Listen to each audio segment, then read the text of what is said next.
Welcome. This lesson is for 5th semester students. The lesson is from Physiology and Biochemistry paper. The topic is endocrine glands. With the help of this lesson, the learners will be able to know and understand about different endocrine glands, the structure and function of the pituitary gland, and the disorders caused due to over secretion and under secretion of pituitary gland. Thyroid gland, its structure and function, as well as the disorders caused due to over secretion and under secretion of thyroid gland. The various functions of the animal body are jointly coordinated by nervous system and endocrine system. The nervous system and endocrine system together form the chief integrative system of the body. The nervous system works by producing electrical signals, while the endocrine system, it produces chemical messengers called hormones. So both the neural as well as the endocrine systems, they together maintain the homeostasis. Homeostasis means constant internal environment. Generally, the nervous system shows rapid and precise responses. The nervous system is important as it integrates the body interactions with the external environment. But the endocrine system, it shows its primary effect on the physiological and behavioral activities. So this endocrine system takes some duration of time and then it shows its effect. That is, the responses of endocrine system are not rapid. The endocrine system, it produces some chemical messengers called hormones. A hormone, it will travel to the bloodstream and then it exerts on its action on specific organs called target organs. The hormone will go and bind to the receptors which are present on the surface of the cell or the receptors which are present inside the cell. The receptors which are present on the cell are called as cell surface receptors, and the receptors within the cell are called as intracellular receptors. Endocrine system plays a vital role in regulating various physiological and behavioral activities. It helps in maintaining the nutrient metabolism and maintaining the electrolyte and water balance in the body. With this, it always says that constant internal environment always prevails in the body. That is the homeostasis. Endocrine system also induces adaptive changes in the body in stressful conditions. It also promotes sequential growth and development. It controls reproduction. It helps in the production of red blood corpuscles.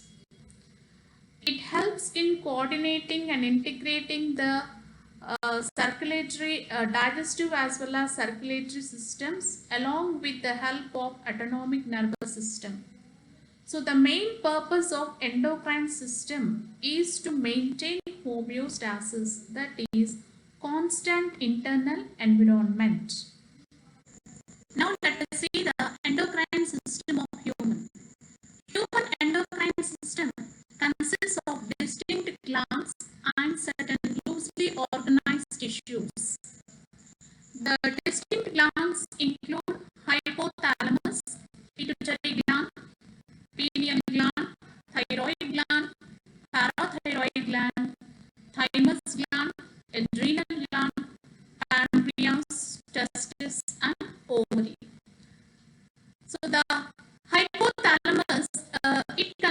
of nervous tissue.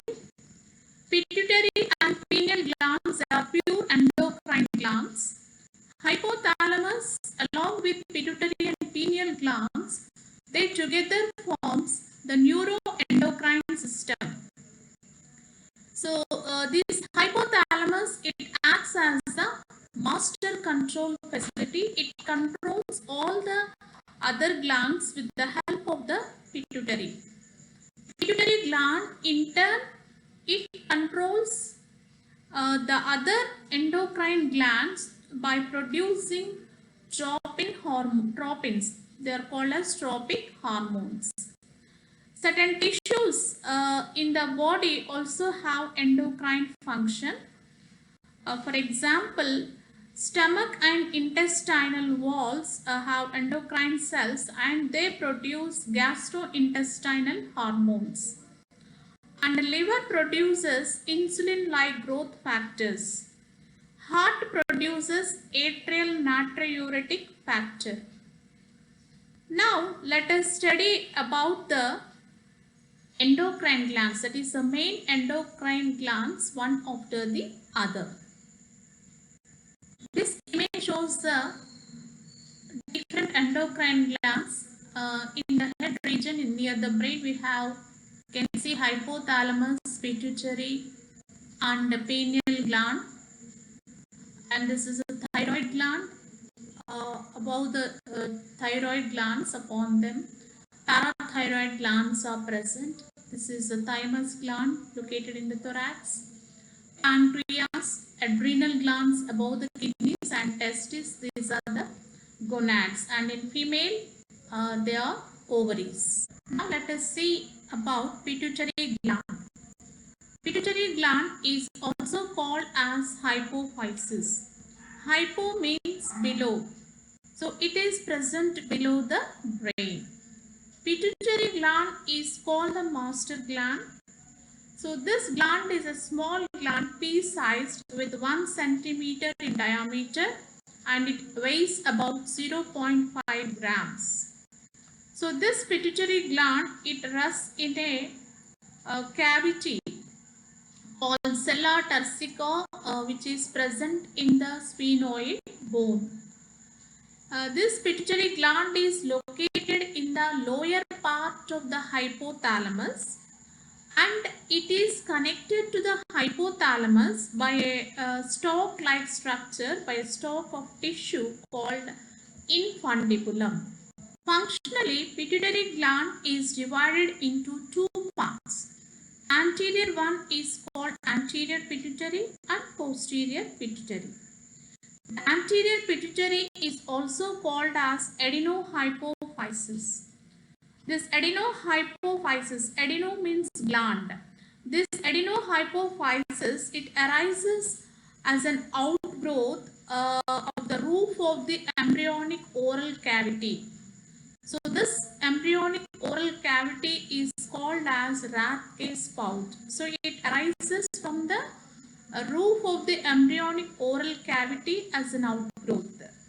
And this outgrowth extends towards the posterior pituitary, and later on it loses connection with the oral cavity and becomes anterior pituitary. And the second is the posterior pituitary. It is also called as neurohypophysis because its origin is from nervous tissue. So its embryological origin is in nervous tissue. It arises as an outgrowth of the lower part of the hypothalamus. So this outgrowth forms the infundibulum, a tissue called a stalk-like tissue called infundibulum, and it is continuous with this infundibulum. So the distal end of the infundibulum, it enlarges to form the posterior pituitary. The adenohypophysis consists of 3 parts in it, namely it can be divided into 3 parts. One is pars distalis, pars tuberalis and pars intermedia. The neurohypophysis consists of three regions: pars nervosa, median eminence, and infundibular stalk. So this image shows the various internal portions of the pituitary gland, anterior pituitary and posterior pituitary. In the adenohypophysis, we can see the major portion of the adenohypophysis is called pars distalis, and pars tuberalis, it is a collar-like structure which around the infundibular stalk, and this is a pars intermedia, and this pars intermedia is a band-like structure which separates from the pars distalis by a cleft. And in the neurohypophysis, it also consists of three regions, namely pars nervosa. The major portion is called as pars nervosa. And above the pars tuberalis, we can see median eminence. And this is infundibular stalk. Infundibular stalk. And this neurohypophysis, it is the extension of the hypothalamus, and the neurosecretory neurons present in the hypothalamus, their axons, they extend into the neurohypophysis. The anterior pituitary, this image shows the relationship between the neural and endocrinal regulation. So here this is the anterior pituitary, and this is the posterior pituitary, and this is the hypothalamus. The anterior pituitary, it produces protein hormones. The hypothalamus is connected with the anterior pituitary. They both have functional relationship with the help of vascular connections between them. The hypophyseal artery, it breaks into two capillary plexus, capillary beds, one in the lower part of the hypothalamus and one in the anterior pituitary. So the neurosecretory cells of the hypothalamus, they secrete hormones, and these hormones are carried into the anterior pituitary through the hypothalamic hypophyseal portal veins. And these hormones, they act on the endocrine cells of the anterior pituitary and regulate the release and inhibition of these hormones from the endocrine gland. And the neurohypophysis, this neurohypophysis, it is a continuation of the hypothalamus, and the stalk consists of the axons. So this neurohypophysis mainly consists of the axons which are of the neurons which are present in the hypothalamus, and this neurohypophysis consists of a single bed of capillaries, and the hormones secreted from the neurohypophysis, they are vasopressin and oxytocin. They are transported to this capillary by hypophyseal veins, and later on these hormones or they enter into the hypophyseal circulation.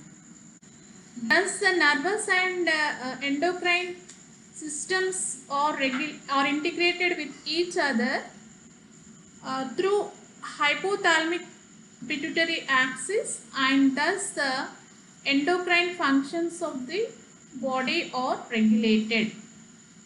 Now let us see the hormones of adenohypophysis, that is anterior pituitary.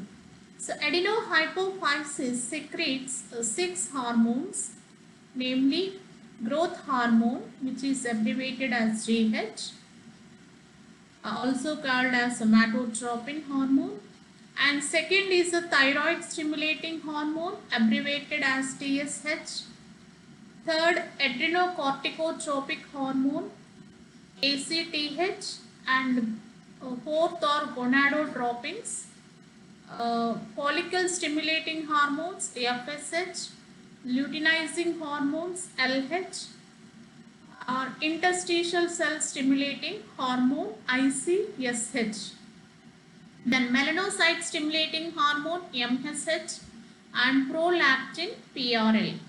So out of these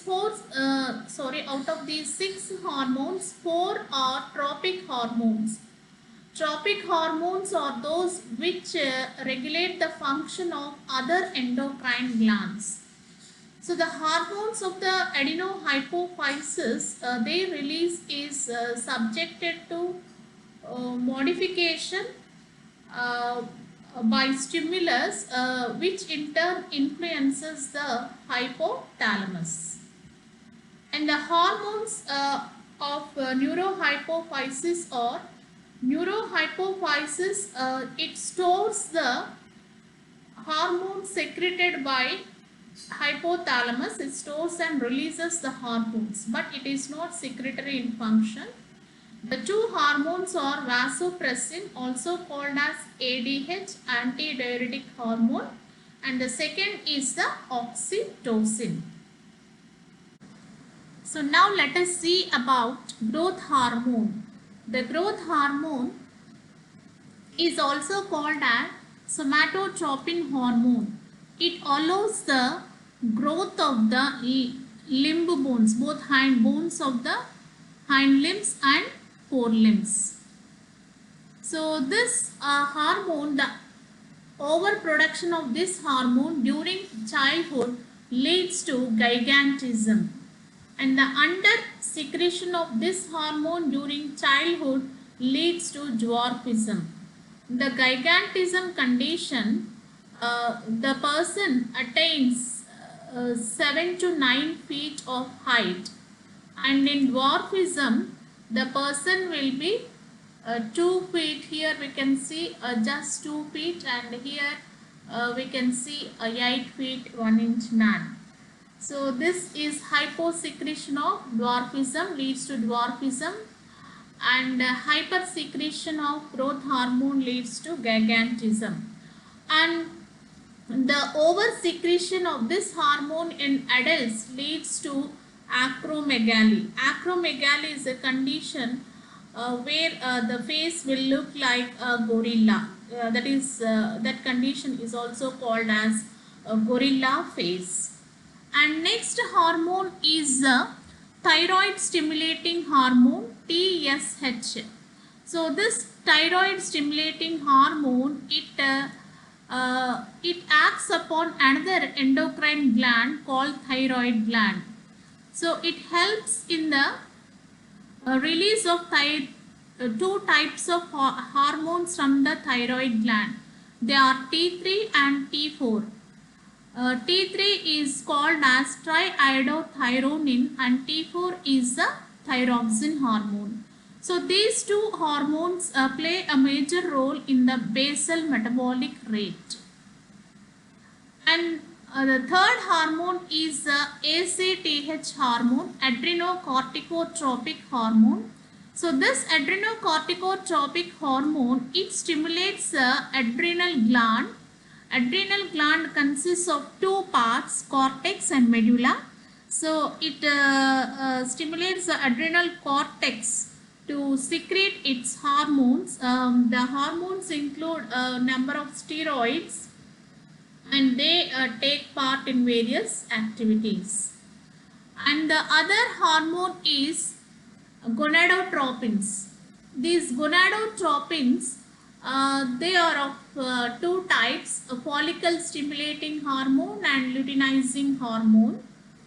So this follicle stimulating hormone and luteinizing hormone, they stimulate the gonads, ovary as well as testis, and they help in the production of sex hormones as well as male and female gametes. So the next hormone is from the anterior pituitary is MSH, melanocyte stimulating hormone.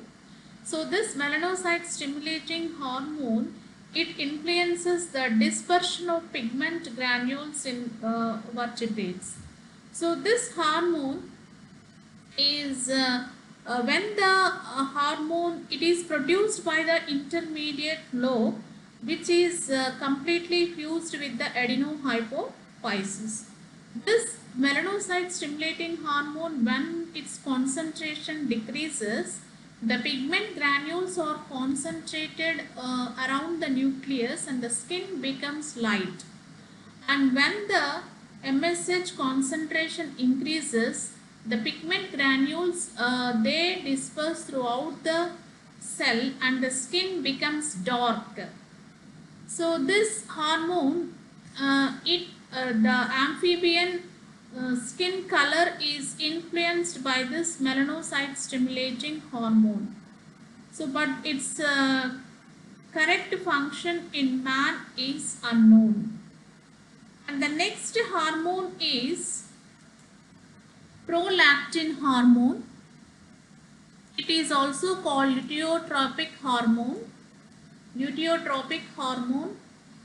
and or luteotropin. So this hormone, it stimulates the mammary glands. It stimulates the mammary glands to grow in size and to produce milk during lactation period by the mothers.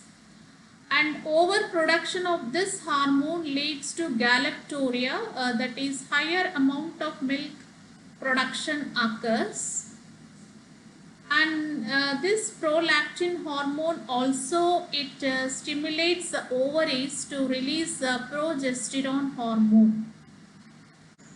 In pigeons and other birds, where they feed their young ones with milk, so this prolactin hormone helps in the production and ejection of the milk from the crop. So next, let us see about the hormones secreted by the hypothalamus, and they are stored in the posterior pituitary. So the hormones released by the posterior pituitary, that is neurohypophysis, or vasopressin or antidiuretic hormone, and one is the oxytocin hormone. So vasopressin or antidiuretic hormone, it is called so because it increases the reabsorption of water in collecting ducts of nephrons. It also constricts the blood vessels and adjusts the blood pressure. The insufficient secretion of this hormone leads to diabetes insipidus. So in this condition, large amounts of water is excreted through urine. And the second hormone produced by this neurohypophysis, released by neurohypophysis, is oxytocin. Oxytocin plays a role in sexual development.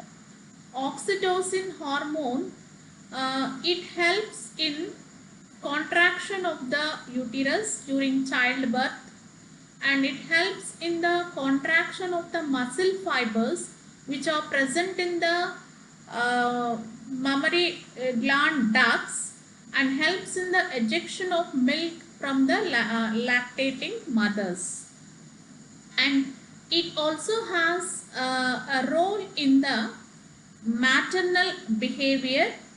It plays a role in bonding and orgasm production in both male and female, and in males it helps in the production of, in the ejaculation of semen.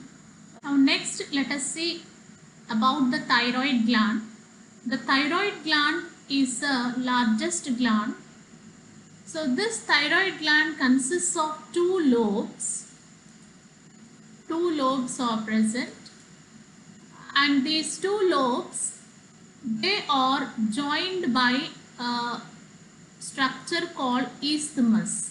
isthmus joins the right and left lobes of the thyroid gland. So these two lobes are present on either side of the trachea. This is trachea. On either side, the lateral lobes of the thyroid are present. So this is the larynx region, and just below the larynx, this thyroid gland is present on either side of the trachea. The thyroid gland is reddish in color because it is highly vascularized. It consists of many blood vessels, and it is the largest gland, and it weighs about 20 grams. So this is the transverse section of the thyroid gland. Thyroid gland consists of numerous spherical structures called as follicles. So these follicles, they are lined by a single layered, the wall of the follicles consists of a single layered epithelium consisting of cuboidal single layered epithelium. And the cavity present in each follicle, it is filled with a protein called thyroglobulin. So the thyroid, the hormones secreted by the thyroid gland, they are stored in this cavity as a part of thyroglobulin molecule. So above in between these follicles, we can see a loose connective tissue consisting of parafollicular cells or C cells. Thyroid stimulating hormone from the anterior pituitary, it stimulates the thyroid gland to produce thyroxine hormones, to produce its hormones. So the important hormones of the thyroid gland include T3 and T4. T3 is the triiodothyronine and T4 is the thyroxine. So these are synthesized by the thyroid gland with the stimulation of the thyroid stimulating hormone of anterior pituitary, and they are stored in the follicles as a part of thyroglobulin. TSH also stimulates to release the T3 and T4 from the follicles. So for the synthesis of these hormones, iodine is essential, as iodine is a component of this T3 and T4 hormones. Thyroxine and triiodothyronine, these are the two hormones which are derived from the amino acid tyrosine. So these two hormones, they act at the cellular level, and they are responsible for the basal metabolic rate. They accelerate the rate BMR by accelerating the metabolism of carbohydrates. Thyroxine is also called as tetraiodothyronine or T4 in short. So this hormone has 4 iodine atoms, and it is most active form, but it is most unstable, and it quickly becomes unstable after its job is finished. And the second hormone is T3, that is triiodothyronine. It consists of 3 iodine atoms, and this triiodothyronine, it is inactive but more stable. So this T3 is used by the cells. It is the hormone which is used mostly by the cells. So the thyroid gland, when it is overactive, it leads to the hyperthyroidism, and the underactivity of this thyroid gland leads to a condition called hypothyroidism. Hypothyroidism is a condition where thyroid hormones are secreted in very less amounts or no secretion. Hypothyroidism is caused due to the inadequate stimulation of the melanocyte stimulating hormone from pituitary gland, or the inability, it may also occur by the inability of thyroid gland to secrete the thyroid hormones. So in hypothyroidism, due to hypothyroidism, the basal metabolic rate is decreased. Low temperature, weight gain, reduced appetite, reduced body blood pressure, reduced heart rate, reduced muscle tone, constipation, drowsiness, and apathy occurs in hypothyroidism. The swelling of the body as well as face occurs due to deposition of mucoproteins. So this condition is called as myxedema. So the hypothyroidism during development, that is hyposecretion of thyroid hormones during development, it results in a condition, in a disorder called cretinism. So there will be abnormal development of the nervous system, abnormal growth, abnormal tissue development, and this all leads to mental retardedness, and the body will be short stature, and such a child is called as cretin, and this condition is called as cretinism. So this cretinism occurs due to the hyposecretion of the thyroid hormones during development. Hyperthyroidism is a condition where there is abnormally excessive secretion of thyroid hormones. So this excessive secretion of thyroid hormones lead to a disease called Graves' disease. Hyperthyroidism causes increased metabolic rate. So high temperature and then weight loss, increased appetite, then increased heart rate, increased blood pressure, and then headache, weight loss, nervousness, emotional irritability, and then nausea, diarrhea, arrhythmia, that is tachycardia, increased heart rate, and these are the symptoms which are accompanied in the Graves' disease. Apart from this, exophthalmic goiter is also seen. That is behind the eyes, the connective tissue will it will be present behind the connective tissues. It will deposit behind the eyes, and with that the eyes will move anteriorly and the eyes appear larger than the normal. So this is called as exophthalmic goiter. Graves' disease is an autoimmune disorder. It occurs due to the thyroid stimulating immunoglobulin. Goiter is this image shows a goiter disease. Goiter is a chronic enlargement of the thyroid gland. It occurs due to the chronic hypersecretion of the thyroid hormones. The increased stimulation of the increased production of the thyroid stimulating hormone by the pituitary tumors results in overstimulation of the thyroid gland.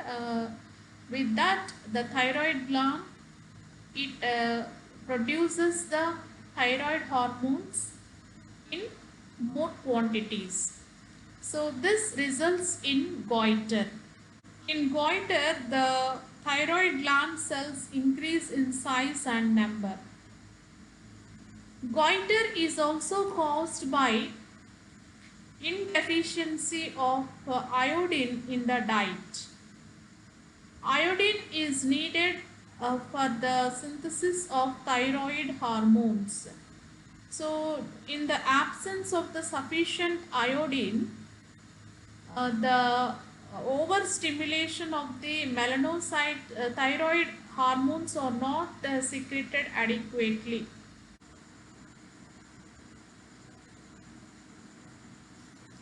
This reduces the rate of breakdown of bone matrix and release of calcium from bone into the blood. Calcitonin is used for the treatment of Paget's disease. Paget's disease is a bone disease in which calcium deposition is disturbed.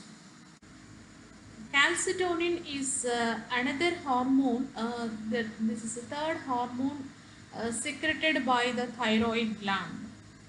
Calcitonin hormone is important in regulating the calcium levels in the body fluids. Whenever the uh, concentration of the calcium ions in the body fluids increases, calcitonin secretion also increases. If there is decrease in the concentration of calcium ions in the body fluids, then calcitonin secretion also decreases. Calcitonin binds to the membrane-bound receptors on the osteoclasts and inhibit them. This reduces the rate of breakdown of bone matrix and release of calcium from bone into the blood. Calcitonin is used for the treatment of Paget's disease. Paget's disease is a bone disease in which calcium deposition is disturbed.